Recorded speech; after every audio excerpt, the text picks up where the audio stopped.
मौजूद, उसके ऊपर कठोर कवर, फिर अंदर मलाई जैसा एकदम, अंदर हृदय बहुत कोमल लेकिन बाहरी स्वभाव रुक्ष। रुक्ष का मतलब किसी को गाली देना नहीं, बाहरी दिखाई दे सरस नहीं है ऐसा दिखाई देना। महापुरुषों को देखो, रस के समुद्र हैं, आप प्रणाम करो नमस्कार, मौज आवे तो भले, नहीं तो देखेंगे नहीं, बोलेंगे नहीं, श्री हरिवंश बोलेंगे नहीं, प्रणाम मतलब ही नहीं, ग्रीवा झुकी अपने आप चले जा रहे हैं। जिसको प्रणाम कर रहे हो तुम्हें फल दे रहा है, वो अव्यक्त परमात्मा सर्वत्र व्याप्त है, उसी की दंडवत है वो प्रणाम नमस्कार से। सत्य और असत्य इसका जिसको ज्ञान है वो कभी अपनी मान प्रतिष्ठा शरीर की स्वीकार ही नहीं करता है। निसंग जो बना रहता है और जिसमें किसी तरह का संकोच न हो, कभी कभी संकोच में साधक मारा जाता है, अपनी बात कहना चाहता है पर बहुत हृदय कोमल है।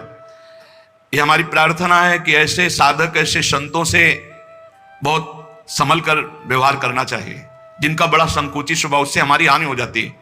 वो कहना चाहते हैं पर संकोच के कारण कह नहीं पाते। यदि किसी से खबर दे दे, किसी से सूचना मिल जाए, हमको ठीक वैसे ही चल देना चाहिए, ये नहीं कि डायरेक्ट वो हमसे बात करें, क्योंकि हमने देखा है महापुरुषों का बड़ा संकोची स्वभाव होता है। मैं सीधे कहूं इसे दुख ना पहुंच जाए, या आप बोल देना ना, समझो आप वो कितना संकोच में है कि वो आपसे सीधे ना बोलकर किसी से कहला रहे। महापुरुषों की जरा सा संकेत पर वैसे ही खड़े हो जाना चाहिए, वैसे ही चलना चाहिए। ये नहीं सोचना चाहिए उन्होंने तो नहीं कहा डायरेक्ट हमें, नहीं, बहुत संकोची स्वभाव होता है। जब संतों की सेवा करे तो फिर पता चलता है कितना संकोची। और एक स्वभाव और होता है, बहुत ही निरपेक्ष उदासीन। अगर संकोच वाली बात नहीं माने तो फिर जो उनका स्वरूप आएगा वो आप सह नहीं पाएंगे। दोनों हमने देखे, 1 2 3, यहां तक तो संकोच चलेगा, इसके बाद जो अपने स्वरूप में आए तो आप सह नहीं पाओगे। इसलिए पहला संकेत समझ लेना चाहिए। महापुरुषों का पहला संकेत, उनकी रुचि क्या है, उनकी रुचि में रुचि मिला दे तो मान, कामिनी, कंचन सबसे बचा लेते हैं। अगर कोई आज तक बचा है तो हरि कृपा, गुरु कृपा से बचा है। पर व्यसन अर्थात भोग वासना, धन की कामना या मान की कामना हृदय को पाषाण के समान कठोर बना देता है। दो होते हैं जो ना लोक की परवाह करते हैं ना निंदा की परवाह करते हैं, घोर विषयी पापी पुरुष और एक महान उत्तम साधक। दो होते हैं। पापी पुरुष भी किसी की परवाह नहीं करता, समाज देख रहा है कि नहीं देख रहा, क्या करेगा समाज, क्या, कुछ नहीं देखता, वो जो वासना है वो कर बैठता है। साधक उत्तम उपाय वाला जो भगवत मार्ग में चला, वो भी ये नहीं देखता कि अब हमारी निंदा हो रही, की स्तुति हो रही, संसार क्या कह रहा है, लोक लज्जा है, क्या है, कुछ नहीं देखता। एक घोर दुर्गति को प्राप्त होता है, एक महान सदगति को प्राप्त होता है। श्री तुकाराम जी महाराज को कह रहे, लौकिक मान के पीछे लगे हुए हमने साधकों को नष्ट होते देखा है। आचार विचार, लोक लज्जा, वैदिक कर्मानुष्ठान, यहां तक तो सब ठीक है, लेकिन जब आप भजन करके भगवत प्राप्ति करना चाहेंगे तो आपके पीछे लग जाएगा मान। ये आखिरी खाई है जहां गिरा देता है साधक को। इसलिए 15वें अध्याय में सिद्ध महापुरुष परम पद में जो आरूढ़ महापुरुष, उसका लक्षण जब वर्णन करते तो सबसे पहले निर्माण अमोहाजित संग दोषा। निर्माण, जब कीर्तन से भगवदानंद की प्राप्ति की बात महाप्रभु चैतन्य देव जी कह रहे हैं तो कह रहे सब ही मान प्रद आप अमानी, जो तुलसीदास जी कह रहे वहां अमानी ना मान देनो, बड़े बड़े महापुरुष तुलसीदास जी, सब ही मान प्रद आप अमानी। ठीक इसी को महाप्रभु चैतन्य देव, अमानी ना मान देन कीर्तनीय सदा हरि। अमानी रहकर दूसरों को मान देना, ये बहुत बड़ी साधक की अपनी साधना बचाने की कवच वृत्ति है। मान कभी स्वीकार न करे। तो क्या प्रणाम करने वाले को डांट दे? नहीं, वो प्रणाम कर रहा अपने भाव से, आप प्रणाम करो अपने भाव से। मेरे प्रभु शम में विराजमान नाथ आपकी जय हो, प्रभु आपकी जय हो। अंदर से बिल्कुल ये स्वीकार न करना कि मेरे को प्रणाम किया जा रहा है, ये अंदर की बात है, बाहर नाटक करने की जरूरत। कुछ साधक ना समझने के कारण दंडवत प्रणाम जो करता है उसको डांटने लगते हैं, झिड़कने लगते हैं। ऐसा नहीं करना चाहिए, ऐसा नहीं। उसकी श्रद्धा है और साष्टांग दंडवत कर रहा है, लेकिन किसको? भगवत वेश को। ये वेश किसका है? प्रभु का है, गुरुदेव का दिया हुआ। ये दंडवत गुरुदेव को जा रही, इष्ट को जा रहे। हम नमन करते हैं उनको, उनकी श्रद्धा को, उनके भाव को नमन करते हैं, पर प्रणाम मुझे हो रहा है, नमस्कार मुझे हो रहा है, यह स्वीकार नहीं करना चाहिए। ये इष्ट और गुरुदेव को हो रहा है। कभी कभी मान के लिए त्याग बहुत जोर का उदय होता है, मान प्राप्ति के लिए। जीवन भर हुआ जा रहा है मैंने केवल फलाहार किया, मान अंदर बैठा हो, मैंने केवल इतने वर्ष से जल पिया, मैं ये भगवान अंदर देख रहे हैं, तुम्हारे अंदर जो मैं जागृत हो रहा है, मान जागृत हो रहा है, भगवत प्राप्ति में बहुत बाधक है, बहुत बाधक है। चैतन्य चरितावली में एक प्रसंग में पढ़ा, महाप्रभु चैतन्य देव का जब यश विस्तार भुवन पर छाया हुआ था तो एक महात्मा पूरे भारत की नदियों की परिक्रमा किए थे, फलाहार या दूध ऐसे पाते थे। जब सुना तो दर्शन की इच्छा हुई, उनके मन में एक मान जागृत था कि मैं जब जाऊंगा तो कीर्तन रोककर महाप्रभु मुझे गले से लगाएंगे। फल या दुग्ध का आहार करता हूं, भारत की पवित्र नदियों में भ्रमण करता हूं, कहीं किसी गांव नगर में शयन नहीं करता। बड़े अच्छे महात्मा थे पर मान जागृत था। महाप्रभु तो प्रेम के साक्षात बपू, अब वो किसी भी भाव से सही आ तो रहा है महाप्रभु के दर्शन के लिए तो उसका मंगल होना चाहिए। उन्होंने विचार किया था जाते ही कीर्तन बंद हो जाएगा, महाप्रभु मेरा आदर करेंगे। ऐसा ही हुआ, जाते ही कीर्तन बंद हो गया, लेकिन आदर के लिए नहीं, अनादर के लिए।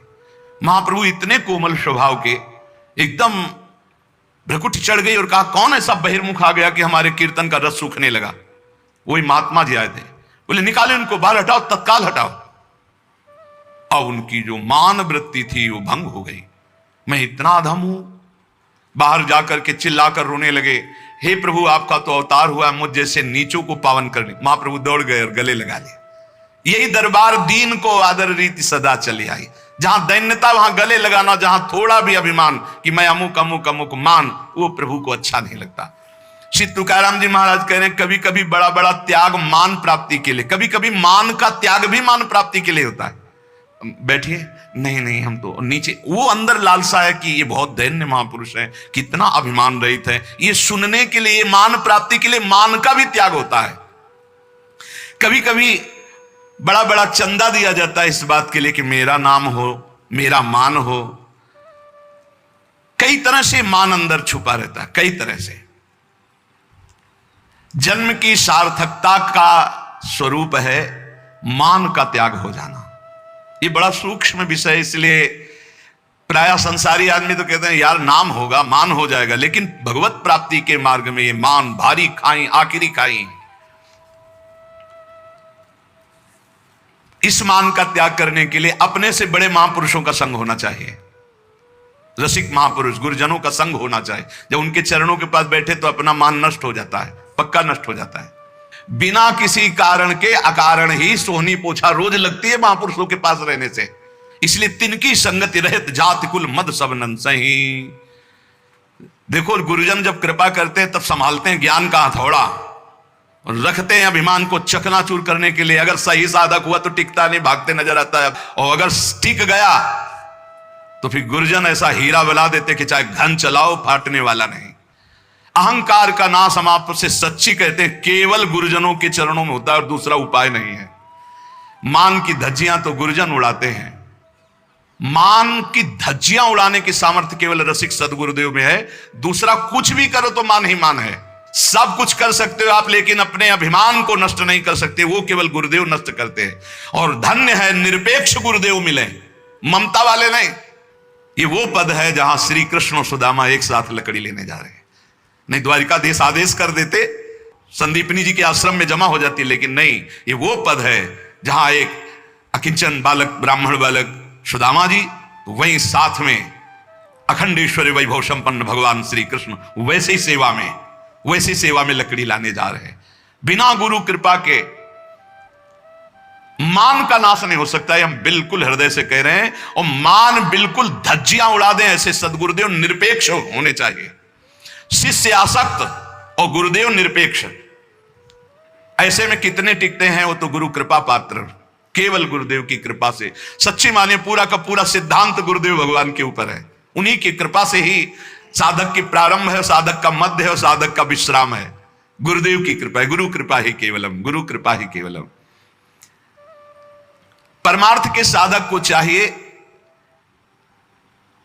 कि लोगों की स्तुति ना सुने, अपनी स्तुति ना सुने। स्तुति सुनने का मतलब होता है जैसे बड़ाई है ना, आपके सामने आपकी बड़ाई, अरे बहुत जहर है, बहुत जहर। अब ये कौन समझे? अब ये गुरु समझते हैं। आओ बिरवा जगह है, अब हम इसको जड़ से काटेंगे। तब वो तिलचता है, फिर वो सोचता कभी नहीं करूंगा अभिमान। इसलिए गुरु कृपा ही केवलम मोक्ष मूलम, गुरु कृपा बलिहारी है जो अपने गुरुदेव के गले पड़ गए हैं। अब मारो या तारो, अब नाथ आपके सिवा कोई नहीं है। अब वो झिटिक रहे हैं, वो पीछे चल रहा है। सच्ची मानिए, केवल गुरु कृपा है। बलिहारी है उन साधकों की जिन्होंने ये बात समझ ली, केवल गुरु कृपा है केवलम। गले पड़ गए गुरुदेव के कि अब हम तो कोई ठौर नहीं, कोई और नहीं महाराज। अब आप जैसा, ये श्री जी की कृपा से आती है आसक्ति, गुरु आसक्ति। बहुत मुश्किल है गुरुदेव भगवान में आसक्ति होना, अगर हो गई तो भगवान की प्राप्ति हो गई। श्री तुकाराम जी कह रहे हैं, साधक को चाहिए कि लोगों की स्तुति के फेर में ना फंस जाए। द्रव्य के जोर बरब्बट, आसन चाप सभा मधि बैठत। सेवक जी महाराज कह रहे हैं, रुपया आ गया, पैसा आ गया, भीड़ इकट्ठा हो गई, अपने को भगवान समझ लिए और गुरु के सामने आसन बांध करके ऐसे बैठते हैं, हम तुमसे कम है क्या? गई गई गाड़ी गई, दुर्गति को गई, नरक को गई, बनी बनाई सब बात बिगाड़ दी।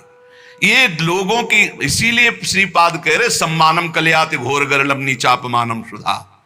सम्मान ये बहुत बड़ा जहर है जो परमार्थ से भ्रष्ट कर देता है, अगर साधक समझ पावे। बहुत बचना भाई, बहुत बचना। संसार के लोग दुमहे होते हैं, तुकाराम जी कह रहे हैं। अब सुनो कैसे होते हैं ये। दो महे होते हैं, दो मुंह वाले होते हैं। दो मुंह मतलब एक जबान में दो बात। कैसे? सत्संग कीजिए, कंठी तिलक लगाइए, नाम जप के, हम बड़े भगत बनते हैं, उपवास करते हैं, तिलक न लगाइए, कंठी नहीं, बड़ा भागा है, कोई भगवान से मतलब नहीं। कैसे चले बताता हूं। बड़ा विचित्र संसार कह रहे, दुमहा है। अगर वो संसार के किसी भी से कोई मतलब न रखकर एकांतिक सेवन करते हुए अपना सोचे कि जीवन में उद्धार कर लूं, तो चैन नहीं। और अगर संसार में रत होकर के तो भी चैन। संसार क्या बोलेगा? तुकाराम जी कह रहे ये दुमहा है, ये माले गल है। वो तो जो लिख रहे कि अगर लड़का नहीं हुआ तो उसको कैसे कैसे शब्द सुनने पड़ते, अगर दो चार बाल गोपाल हो गए तो कैसे कैसे शब्द सुनने पड़ते। तुकाराम जी, जैसे मृदंग दोनों तरफ से बजता है, ऐसे संसारी दोनों तरफ से दुम ही बात करते हैं। इसलिए हमारी प्रार्थना है कि साधक संसार की बात न सुने। अगर हरि मार्ग में, भजन मार्ग में आगे बढ़ना है तो इनकी बातें ना सुनो। ये 2 मिनट भगवान कहेंगे, तुम्हें अवतार कहेंगे, तुम्हें सरकार कहेंगे, और 2 मिनट बाद सरकार के ऐसी जगह खड़े कर देंगे जहां से तुम भगवान का मार्ग पुनः कभी नहीं प्राप्त कर सकते। बहुत भ्रम पैदा हो जाएगा। ऐसे पुरुषों का संग न करो जो सांसारिक परिवार के मोह और राग में आसक्त होकर भोगों को सुख मान रहे हैं। ऐसे लोगों का संग नहीं करना चाहिए, नहीं बहुत बड़ी हानि हो जाती है। ये हमने देखा है, विचरण के समय हमने इस बात को देखा है। कई ऐसे साधक बहुत सावधान, मतलब परिवार आसक्त मोही पुरुषों का संग साधक के लिए जहर है। जिस संसार के राग को छोड़ करके तुम भगवान के मार्ग में आगे बढ़ना चाहते हो, चाहे गृहस्थ हो चाहे विरक्त हो, बहुत संभल करके सत्संग करो, बहुत संभल करके संग करो। यह ध्यान रखना है कि एक धागा भी यहां से नहीं जाएगा तुम्हारे साथ, कुछ भी साथ नहीं जाएगा। तुकाराम जी कह रहे हैं, धन, परिवार, नाना प्रकार की भोग सामग्री, मान, प्रतिष्ठा, इससे जब मन हटता है तब वो सच्चा आनंद प्राप्त होता है। ये 2-4 माला जपे बोले अभी आनंद नहीं प्राप्त हो रहा। धन की आकांक्षा, कामिनी की आकांक्षा, मान की आकांक्षा, इनका जब नाश हो जाता है भजन बल से, तब भगवदानंद की स्फूर्ति होती है। पर ये कुतर्की जन फिर भी उसका पिंड नहीं छोड़ते। कंचन कामिनी कीर्ति पर विजय प्राप्त किए हुए महापुरुष को भी कुतर्की जन उस समय भी उसका पिंड नहीं छोड़ते।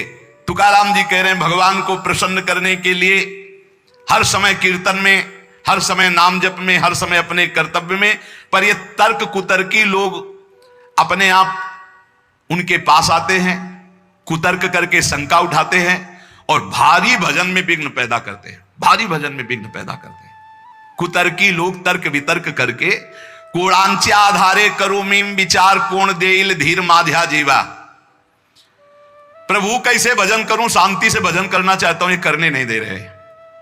ये कुतर्की लोग कोण्याचे आधारे करूं माम विचार, हे हरि कैसे, किसके आधार पर विचार करूं, किसके आधार पर विचार करूं, मेरे को कौन धीरज दे।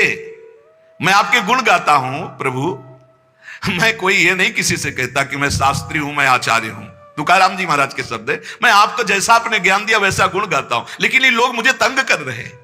तुकाराम जी कह रहे मेरी बुद्धि में ये आकर के विचलित करने वाली बात करते हैं। वो कह रहे हैं ये लोग मुझे तंग करते हैं आकर के, विठ्ठल कहां जाऊं, किसके आधार पर, कौन याचा आधार है, तुम ही आधार हो। कलयुगीम बहु कुशल है जन, छल तिल गुण तुझे गाता, मजहा संदेह झाला दोही सवा, भजन करूं देवा किंवा नको। तुकाराम जी महाराज कह रहे हैं ये कलयुगी लोग सही ढंग से भजन कर ले नहीं देते, आपकी चर्चा करे तो सतावेंगे जरूर उसे। नारायण अब इन लोगों से हटाओ। ऊब के कह रहे हैं मैं तर्क से ऊब गया हूं ये संसारी होके, मैं किसी के घर में भीख मांगने नहीं जाता, मैं किसी को जबरदस्ती उपदेश नहीं देता, लेकिन ये जबरदस्ती मुझे कष्ट क्यों देते हैं। मैं ना किसी का कुछ खाता हूं ना किसी का कुछ लगता हूं, मैं सिर्फ पांडुरंगा तुम्हारा हूं, तुम्हारे भरोसे पे, फिर भी ये लोग हमें कष्ट क्यों देते। तुकाराम जी कह रहे ये नाना प्रकार के शुष्क तर्क विवाद करने वाले अहंकारी लोग भजन का विरोध करते हैं। अरे कैसा कैसा कष्ट